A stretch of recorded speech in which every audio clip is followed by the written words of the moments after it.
आइए आज आप सब जानेंगे वर्ष 2024 मार्गशीर्ष मास यानी कि अग्रहण मास शुक्ल पक्ष में विनायक चतुर्थी का व्रत कब धारण किया जाएगा। तो जानेंगे व्रत के शुभ मुहूर्त के बारे में। इस दिन चंद्रोदय का क्या समय होगा, इस दिन क्या करना चाहिए। तो आइए जानते हैं इन सबों के बारे में। प्रत्येक माह के कृष्ण पक्ष की चतुर्थी तिथि के दिन भगवान गणेश जी की प्रसन्नता के लिए, कृपा प्राप्ति के लिए गणेश चतुर्थी का व्रत धारण किया जाता है। शुक्ल पक्ष में पड़ने वाली चतुर्थी को विनायक चतुर्थी और कृष्ण पक्ष में पड़ने वाली चतुर्थी को संकष्टी चतुर्थी के नाम से जाना जाता है। यह दोनों ही व्रत जो कि भगवान गणेश की प्रीति प्राप्ति के लिए है और जो भी सच्ची श्रद्धा के साथ इस व्रत को धारण करते हैं तो भगवान गणेश जी की कृपा से उनके सभी प्रकार के दुख और संकट दूर होते हैं। भगवान गणेश उनके सभी विघ्न और बाधाओं को दूर कर देते हैं तथा सभी प्रकार के सुख और समृद्धि का आशीर्वाद प्रदान करते हैं। इस दिन भर उपवास रहते हुए विशेष प्रकार से चंद्रोदय के समय में भगवान गणेश जी का पूजन करना चाहिए।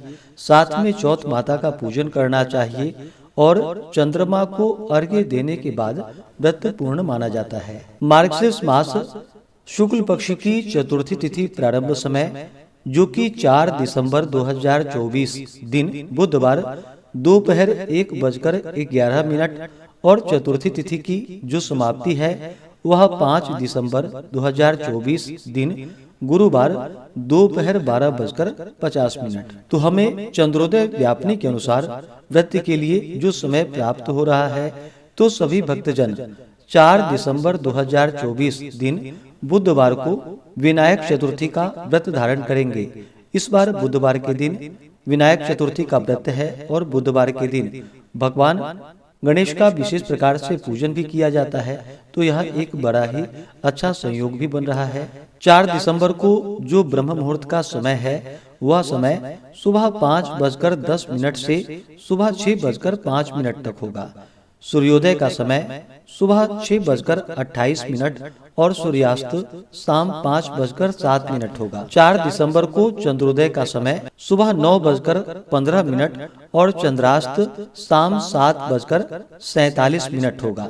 तो चंद्रास्त होने से पहले ही यानी कि 4 दिसंबर की शाम 7:47 से पहले ही भगवान गणेश जी का पूजन आदि का कार्य संपन्न करके चंद्र देवता को अर्घ्य प्रदान करके व्रत को पूर्ण कर सकते हैं। 4 दिसंबर को नक्षत्र जो कि पूर्वाषाढ़ा नक्षत्र होगा शाम 5:15 तक। उसके बाद उत्तराषाढ़ा नक्षत्र होगा। योग गंड योग होगा दोपहर 1:57 तक। उसके बाद वृद्धि योग होगा। इस दिन रवि योग भी बन रहा है जो कि शाम 5:15 से अगले दिन सुबह 7 बजे तक होगा।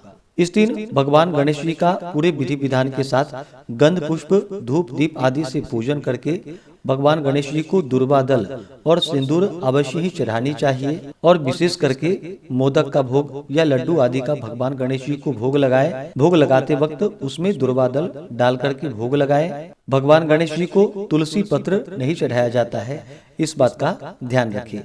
तो भगवान गणेश जी को नैवेद्य आदि का भोग लगा करके जल से आचमनी करवाएं। मुख शुद्धि के लिए पान पत्र सुपारी लौंग इलायची के साथ में अर्पित करे, द्रव्य दक्षिणा चढ़ाए। इसके बाद फिर चौथ माता का पूजन कर ले। इसके बाद विनायक चतुर्थी व्रत का कथा श्रवण करे। भगवान गणेश जी के अस्तोत्र चालीसा आदि का पाठ या श्रवण करे। इस दिन ओम गंग गणपतये नमः इन मंत्रों का जप करे या ओम श्री गणेशाय नमः इन मंत्रों का जप करे। इसके बाद फिर चंद्र देवता को कच्चे दूध का या जल का अर्घ्य प्रदान करके गंध पुष्प धूप दीप आदि से पूजन कर ले। इसके बाद आप व्रत को पूर्ण कर सकते हैं।